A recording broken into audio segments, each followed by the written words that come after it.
Veneno, en Babilonia. Alejandro Magno tenía 32 años cuando murió en Babilonia, en junio del año 323 a.C. Era el hombre que había conquistado el imperio persa, cruzado el Hindu Kush, llegado hasta el río Indo y construido el imperio más extenso que el mundo antiguo había visto hasta entonces. En el año 323, Babilonia era su capital provisional. Alejandro había regresado recientemente de la campaña del Indo, una expedición que había empujado a sus ejércitos hasta un punto donde sus propios soldados se negaron a avanzar más. Estaba en Babilonia planificando nuevas campañas. Las fuentes antiguas indican que en ese periodo consideraba expediciones hacia Arabia y posiblemente hacia el Mediterráneo occidental. El palacio de Nabucodonosor II, donde se alojaba, era uno de los complejos arquitectónicos más elaborados del mundo conocido en esa época. Alejandro recibía embajadas, organizaba sus fuerzas y mantenía la administración de territorios que se extendían desde Grecia hasta el noroeste de la India. La noche del 29 de mayo del año 323, Alejandro asistió a un banquete en casa de un macedonio llamado Medius de Larisa. Bebió durante la velada. Los diarios reales de Macedonia, citados posteriormente por los historiadores Arriano y Plutarco, registran los días que siguieron con una precisión inusual para la época. Esa misma noche, o en las primeras horas del día siguiente, Alejandro comenzó a sentirse mal. Desarrolló fiebre alta y dolor severo. Fue trasladado al palacio. Durante los días que siguieron, su estado no mejoró. Los diarios reales documentan una progresión sostenida. La fiebre no cedió. Fue perdiendo progresivamente la capacidad de moverse. Después, la capacidad de hablar. Sus generales y comandantes, los hombres que se convertirían en los diádocos y dividirían el imperio después de su muerte, acudieron al palacio a medida que pasaban los días, y la situación empeoraba. Según las fuentes antiguas, los soldados solicitaron ver a su comandante. Fueron dejados pasar. Alejandro reconoció a los hombres que desfilaron ante él. Ya no podía hablar. Solo podía mover los ojos. El 10 u 11 de junio del año 323 a.C., Alejandro murió en el palacio de Babilonia. La causa exacta de su muerte no ha sido establecida con certeza. Los médicos de la corte que lo atendieron no dejaron registros que hayan sobrevivido de forma directa.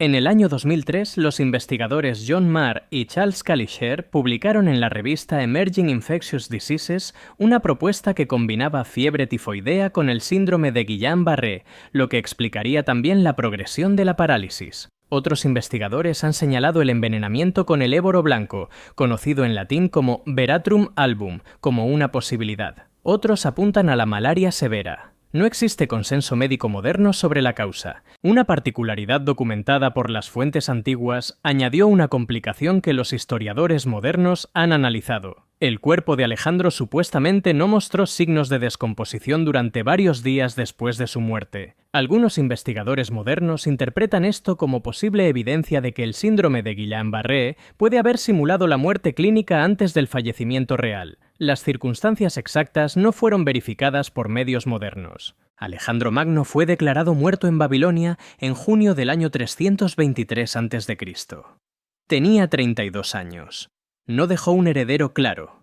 Sus generales iniciaron de inmediato las guerras que fragmentarían el imperio. La causa exacta de su muerte permanece sin resolver más de 2000 años después, herida que no cierra. Hernán Cortés murió el 2 de diciembre de 1547 en Castilleja de la Cuesta, cerca de Sevilla, España. Tenía 62 años. Era el hombre que había derrocado al imperio azteca, que había tomado Tenochtitlan en 1521 y que había gobernado la Nueva España durante años como su conquistador y administrador principal. Para 1547, Cortés llevaba años instalado en España. Había regresado definitivamente en 1540, después de décadas en América. Su posición en la corte española era complicada. A pesar de la magnitud de lo que había conquistado, la relación entre Cortés y la corona nunca fue completamente estable. Desde su regreso, estaba enredado en pleitos legales prolongados. Reclamaba títulos, compensaciones y reconocimientos que consideraba que se le debían por sus conquistas. Los tribunales y el aparato burocrático de la corona respondían con lentitud o no respondían. Cortés llevaba en su cuerpo las marcas acumuladas de décadas de campaña. La noche triste, el 30 de junio de 1520, cuando sus fuerzas fueron masacradas al intentar abandonar Tenochtitlan, le había dejado heridas. Las campañas en terrenos extremos, los años de combate en condiciones que pocos hombres de su época habían experimentado, habían construido un historial físico que no desaparecía con el tiempo. En 1547, Cortés estaba en la región de Sevilla. Estaba preparando lo que podría haber sido un regreso a México. El viaje nunca ocurrió. Su salud se deterioró antes de que pudiera embarcarse. Desarrolló pleuritis. La pleuritis es una inflamación de la membrana que rodea los pulmones. La respiración se vuelve progresivamente más difícil y dolorosa a medida que la condición avanza. En un hombre de 62 años, con décadas de desgaste físico acumulado, la enfermedad encontró un cuerpo que ya no tenía los recursos para combatirla. Las circunstancias exactas de la atención médica que recibió en sus últimos días no fueron documentadas en detalle en fuentes públicas accesibles. Lo que registra la historia es el resultado. Hernán Cortés murió el 2 de diciembre de 1547 en Castilleja de la Cuesta. La causa registrada fue pleuritis. El hombre que había tomado el imperio azteca murió en España, lejos de los territorios que conquistó, con sus pleitos legales aún sin resolver.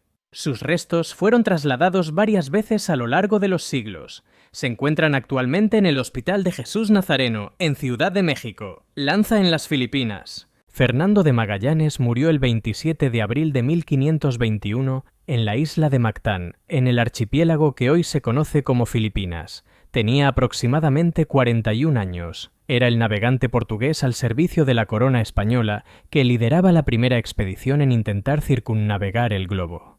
La expedición había partido de Sanlúcar de Barrameda, España, en septiembre de 1519 con 5 barcos y aproximadamente 240 hombres. Para abril de 1521, la flota había cruzado el Atlántico, bordeado América del Sur por el estrecho que llevaría el nombre de Magallanes, cruzado el Océano Pacífico y llegado al archipiélago filipino. Era un logro sin precedentes en la historia de la navegación europea. En Cebú, Magallanes había establecido una alianza con el jefe local Humabón. Esa alianza parecía sólida. Humabón se había convertido al cristianismo junto con varios de sus seguidores. La relación entre la expedición y Humabón funcionaba. Sin embargo, un jefe de la isla vecina de Mactán, llamado Lapu-Lapu, se negaba a reconocer la autoridad española o a pagar tributo a Humabón. Magallanes decidió intervenir militarmente. La decisión fue suya. Organizó un grupo de aproximadamente 60 hombres para desembarcar en Mactán y someter a Lapu-Lapu por la fuerza. Antonio Pigafetta, un italiano que participaba en la expedición y que documentó todo el viaje de primera mano, estuvo presente durante los eventos del 27 de abril y dejó el relato más detallado que ha sobrevivido. Según Pigafetta, las fuerzas de Lapu-Lapu eran aproximadamente 1500 guerreros. Los barcos de la expedición no podían acercarse a la orilla por la presencia de arrecifes en aguas poco profundas. Los 60 hombres de Magallanes tuvieron que desembarcar y avanzar hacia la playa a pie, en el agua, sin el apoyo de artillería desde los barcos. El combate comenzó en la orilla. Las fuerzas de Mactán superaban enormemente en número a los hombres de Magallanes. Según el relato de Pigafetta, Magallanes fue herido en la pierna por una flecha. Continuó combatiendo. Después fue alcanzado por lanzas y otras armas de múltiples guerreros simultáneamente. Según Pigafetta, Magallanes cayó con el rostro hacia abajo. Los guerreros continuaron atacando. Los hombres que sobrevivieron al combate se retiraron a los barcos. No pudieron recuperar el cuerpo de Magallanes. Lapu-Lapu rechazó entregarlo cuando los supervivientes de la expedición intentaron negociar su devolución. Fernando de Magallanes murió el 27 de abril de 1521 en Mactán. El relato de Pigafetta es la fuente primaria de los detalles del combate. Su cuerpo nunca fue recuperado. La expedición continuó bajo el mando de Juan Sebastián Elcano, que completó la primera circunnavegación del mundo en 1522. Magallanes no estuvo en ella. Traición en México. Francisco Pizarro fue asesinado el 26 de junio de 1541 en su palacio de Lima, Perú. Tenía aproximadamente 65 años. Era el conquistador del Imperio Inca, el hombre que había capturado y ejecutado al Inca Atahualpa y que había fundado la ciudad de los reyes, la ciudad que hoy se llama Lima. Para 1541, Pizarro llevaba años gobernando el territorio del Perú colonial. Pero el mundo que lo rodeaba estaba fracturado. Las guerras civiles entre los propios conquistadores habían ensangrentado el territorio. El conflicto más determinante para lo que ocurrió ese junio venía de años atrás. Diego de Almagro había sido el otro gran nombre de la conquista del Perú. Era el socio original de Pizarro, el hombre que había coorganizado y cofinanciado las expediciones que terminaron con el dominio inca. La relación entre ambos se deterioró durante y después de la expedición a Chile, que Almagro lideró entre 1535 y 1536. Esa expedición fue un fracaso que le costó a Almagro hombres, recursos y tiempo. Regresó sin la riqueza que buscaba. Las tensiones entre las facciones de Pizarro y Almagro escalaron hasta el combate abierto. El 26 de abril de 1538, las fuerzas de Pizarro derrotaron a las de Almagro en la batalla de las Salinas, cerca de Cuzco.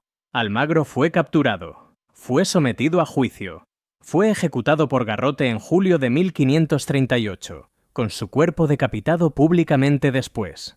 Diego de Almagro el joven era el hijo de ese hombre, y en 1541 organizó la respuesta. El 26 de junio de 1541 era un domingo. Pizarro se encontraba en su palacio en Lima, con un grupo de colaboradores. Las crónicas del período registran que un grupo de seguidores de Almagro el joven, cuyo número las fuentes estiman entre 12 y 20 hombres armados, irrumpió en el palacio. Lo que ocurrió dentro fue un combate. Las crónicas reportan que Pizarro intentó defenderse. Fue superado en número. Recibió múltiples heridas por arma blanca. Francisco Pizarro murió ese mismo día, el 26 de junio de 1541, en su palacio de Lima. Causa: heridas por arma blanca. Sus restos se encuentran en la Catedral de Lima. Diego de Almagro el joven fue capturado meses después. Fue ejecutado en 1542, náufrago en tierra. Francisco de Orellana murió en octubre o noviembre de 1546 en el río Amazonas, en lo que hoy es Brasil. Tenía aproximadamente 35 años. Era el explorador extremeño que había sido el primero en navegar el río Amazonas, de extremo a extremo, desde los Andes hasta el Atlántico, en la expedición de 1541 y 1542. Esa primera navegación del Amazonas no había sido planeada como tal. Orellana había partido desde Quito como parte de una expedición mayor liderada por Gonzalo Pizarro en busca del Dorado y el país de la canela, cuando Orellana se separó con un grupo para buscar alimentos y siguió río abajo. Las corrientes hicieron imposible el regreso. Continuó hacia adelante. Navegó más de 5.000 kilómetros y salió al Atlántico en agosto de 1542. Fue la primera navegación documentada completa del río más caudaloso del mundo. En 1544, Orellana estaba en España. Obtuvo de la corona el permiso para regresar al Amazonas como gobernador de los territorios que llamó Nueva Andalucía.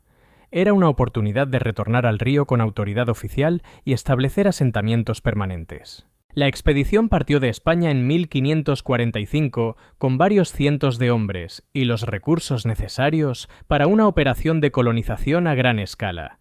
Desde el principio, las cosas salieron mal. La travesía del Atlántico fue difícil. Los hombres comenzaron a morir antes de llegar al Amazonas.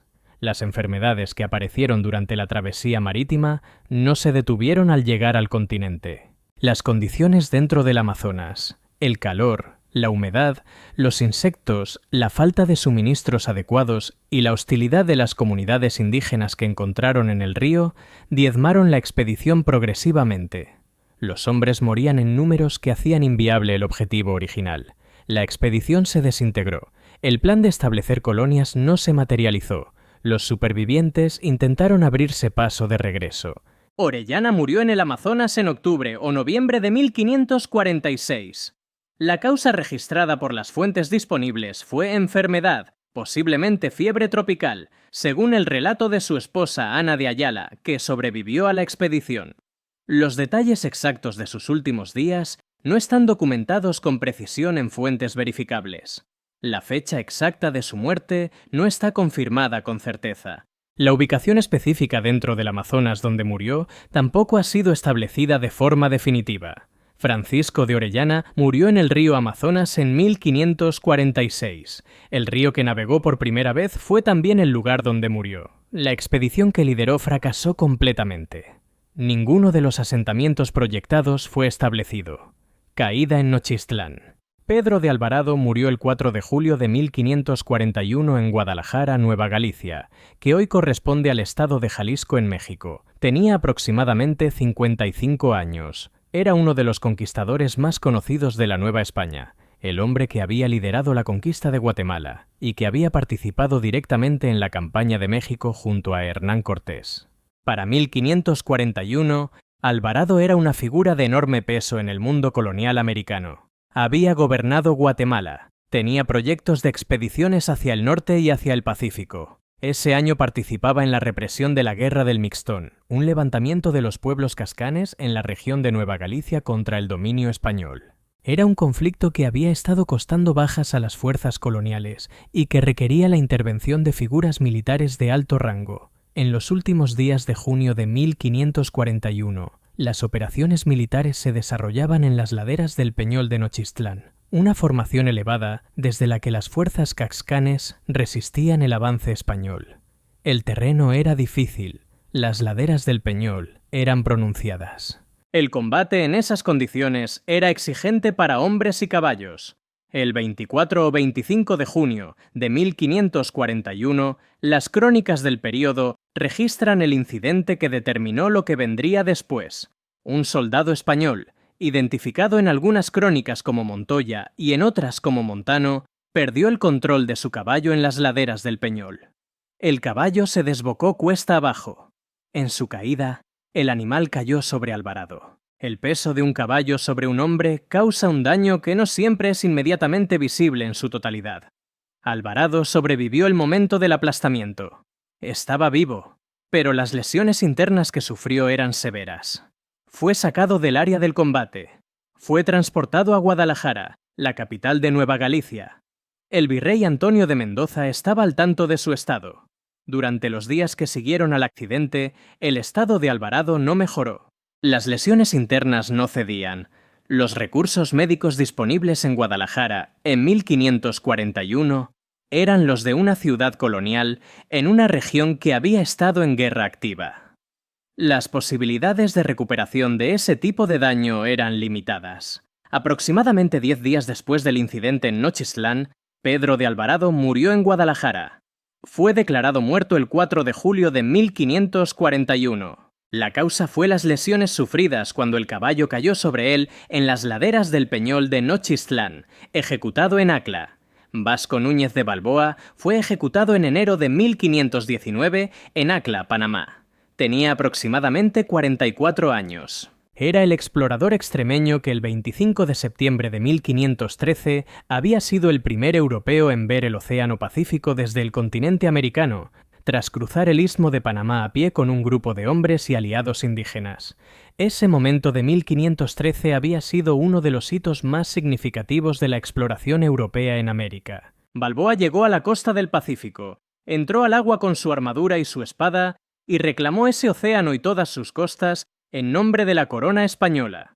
Era un acto simbólico de una ambición que no tenía límites visibles en ese momento. Para 1519, Balboa estaba preparando algo que podría haber representado el siguiente capítulo de esa historia. Había mandado construir barcos para navegar el Pacífico. El problema logístico era considerable. Los barcos tenían que ser construidos, o sus piezas transportadas, a través del Istmo de Panamá, desde el Atlántico hasta la costa del Pacífico, a través de selva densa y terreno extremo. Balboa había organizado y supervisado ese proceso. Los barcos estaban casi listos para zarpar. Pedro Arias Dávila, conocido como Pedrarias, era el gobernador de Castilla del Oro, el territorio colonial que incluía el Istmo de Panamá. La relación entre Pedrarias y Balboa era compleja. En algún momento habían acordado un vínculo que iba más allá de lo político. Balboa estaba prometido con una hija de Pedrarias. Eso no fue suficiente para lo que vino después. Pedrarias hizo arrestar a Balboa antes de que la expedición al Pacífico pudiera zarpar. Los cargos fueron traición y conspiración contra la corona española. Un juicio sumario determinó la culpabilidad de Balboa. La sentencia fue muerte. Balboa fue ejecutado por decapitación en Acla en enero de 1519. 4 de sus compañeros fueron ejecutados junto a él. Las crónicas identifican al ejecutor como Garavito. Vasco Núñez de Balboa fue declarado muerto en enero de 1519 en Acla, Panamá. El hombre que fue el primero en ver el Pacífico desde América murió antes de poder navegar en él. Los barcos que había hecho construir y transportar a través del istmo estaban esperando en la costa cuando fue ejecutado. Fin de Almagro. Diego de Almagro fue ejecutado en julio de 1538 en Cuzco, Perú. Tenía aproximadamente entre 63 y 68 años, ya que su fecha exacta de nacimiento no está confirmada, con estimaciones que sitúan su nacimiento en torno a 1475. Era uno de los arquitectos originales de la conquista del Perú, el hombre que junto con Francisco Pizarro había organizado y financiado las expediciones que pusieron fin al Imperio Inca. Almagro había llegado a América sin nada. Era hijo ilegítimo, sin recursos ni posición social. América fue para él lo que fue para muchos hombres de su generación, la posibilidad de construir desde cero algo que en España era imposible. Y lo construyó. Coorganizó con Pizarro las expediciones al Perú. Participó en la captura del Inca Atahualpa en Cajamarca en 1532. Estuvo en el reparto del rescate más grande que los conquistadores habían visto hasta ese momento. Pero el reparto de lo conquistado nunca fue equitativo a sus ojos. Las tensiones entre Almagro y los hermanos Pizarro se acumularon durante años. La expedición a Chile entre 1535 y 1536 fue la fractura definitiva. Almagro lideró esa expedición hacia el sur, cruzando el desierto de Atacama, cruzando los Andes en condiciones que mataron a cientos de sus hombres, llegando a un territorio que no ofreció las riquezas que buscaba. Regresó al Perú con su ejército diezmado y sin los resultados que justificaran el costo. La guerra entre sus fuerzas y las de los Pizarro fue abierta. El 26 de abril de 1538, ambos ejércitos se encontraron en la Batalla de las Salinas, en las afueras de Cuzco. Las fuerzas de Francisco Pizarro ganaron. Almagro fue capturado en el campo de batalla o inmediatamente después. Fue llevado a Cuzco. Fue sometido a juicio. Fue condenado a muerte. Los cargos estaban relacionados con su rebelión armada contra la autoridad de Pizarro y, por extensión, contra la corona. La ejecución se llevó a cabo en la celda donde estaba retenido. El método fue el garrote, el estrangulamiento mediante un torniquete. Después de su muerte en la celda, su cuerpo fue decapitado públicamente. Diego de Almagro fue declarado muerto en julio de 1538 en Cuzco. Algunas fuentes señalan el 8 de julio como la fecha específica, aunque hay variación entre crónicas. Su hijo, Diego de Almagro el Joven, organizó el asesinato de Francisco Pizarro en Lima en junio de 1541. Fue capturado y ejecutado en 1542. Enterrado en el río. Hernando de Soto murió el 21 de mayo de 1542 a orillas del río Mississippi. Tenía aproximadamente 42 años. Era el conquistador extremeño que había participado en la conquista del Perú junto a Pizarro, que había acumulado una fortuna considerable con esa campaña y que después había obtenido de la corona el permiso para explorar y colonizar los territorios del sureste de América del Norte. La expedición que de Soto lideró hacia esos territorios era una de las más ambiciosas que había salido de Cuba. Partió de La Habana en mayo de 1539 con aproximadamente 600 hombres, caballos, cerdos para alimentar a las tropas durante la marcha y el equipamiento para una expedición que se proyectaba larga. Desembarcaron en la costa de lo que hoy es Florida y comenzaron a avanzar hacia el interior. Durante 3 años, la expedición recorrió vastos territorios del sureste de América del Norte, atravesando lo que hoy son los estados de Florida, Georgia, las Carolinas, Tennessee, Alabama, Mississippi y Arkansas. En el proceso, de Soto se convirtió en el primer europeo en documentar el río Mississippi, que cruzó en mayo de 1541, un año antes de su muerte.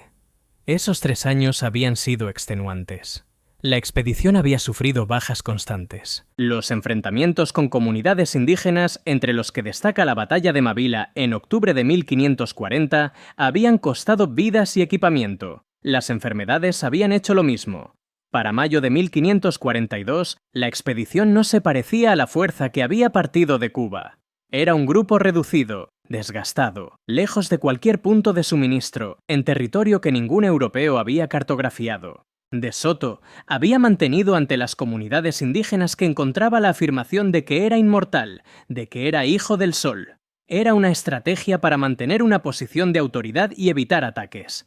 Dependía de que ninguna comunidad local viera evidencias de que podía morir. En los días previos al 21 de mayo de 1542, De Soto desarrolló fiebre alta. Su estado se deterioró durante días. Los recursos médicos disponibles para la expedición en ese punto, después de 3 años de marcha sin reabastecimiento, eran extremadamente limitados. Designó a Luis de Moscoso de Alvarado como su sucesor al mando de la expedición. El 21 de mayo de 1542, Hernando de Soto murió a orillas del Mississippi. La causa fue fiebre, posiblemente de origen tropical según las fuentes disponibles, aunque la causa médica exacta no está confirmada. La decisión que tomaron sus hombres después de su muerte fue determinada por la estrategia que él mismo había establecido. Si las comunidades indígenas descubrían que De Soto había muerto, la afirmación de inmortalidad colapsaba. Las consecuencias para la expedición, ya debilitada, podían ser graves. Esa noche, los hombres de la expedición envolvieron el cuerpo de Soto en un manto. Lo colocaron en una embarcación. Lo sumergieron en el río Mississippi. Luis de Moscoso lideró a los supervivientes de regreso hacia México en 1543. Las fuentes primarias que documentan los eventos de la expedición incluyen el relato conocido como el Fidalgo de Elvas y la crónica del Inca Garcilaso de la Vega, titulada La Florida del Inca, aunque esta última fue escrita décadas después de los hechos y los historiadores reconocen sus limitaciones de precisión. Hernando de Soto fue declarado muerto el 21 de mayo de 1542. Su cuerpo fue sumergido en el río Mississippi esa misma noche. La ubicación exacta del punto del río donde fue enterrado es debatida por los historiadores. No fue recuperado. Si quieres ver más, haz clic en el video en pantalla ahora.